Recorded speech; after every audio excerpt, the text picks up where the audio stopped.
चांद के बिना ईद कोई ईद है।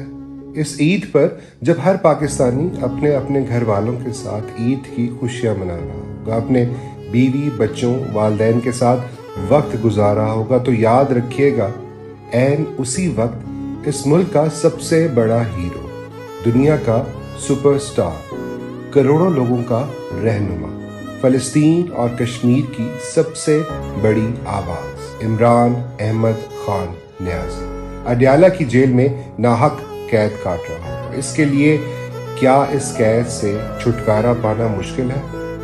नहीं, उसने महज एक डील देनी है, चंद अल्फाज बोलने हैं और वो चंद घंटों में जेल से बाहर निकल सकता। मगर वो ऐसा नहीं कर रहा। क्यों?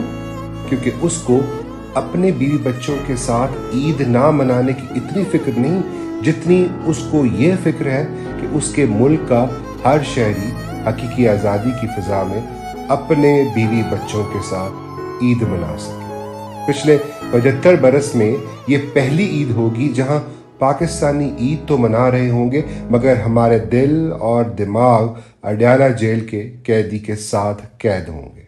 उसको कैद करने वाले जालिम और रिहाई में ताखीरी हरबे इस्तेमाल करने वाले ज़मीर फरोश समझते हैं हम कौम से कौम का रहबर दूर रखेंगे तो लोग भूल जाएंगे। मगर ये अनजान है कि इमरान खान सिर्फ इस कौम का लीडर नहीं रहा, वो कौम के वालिद के रुतबे तक पहुंच चुका है और कौमें अपने रहबरों को कभी नहीं भूलती। इमरान खान इस मुल्क पे छाई अंधेरी रात में चमकने वाला वो चांद है जिसकी रोशनी से मजलूमों को उम्मीद मिलती है।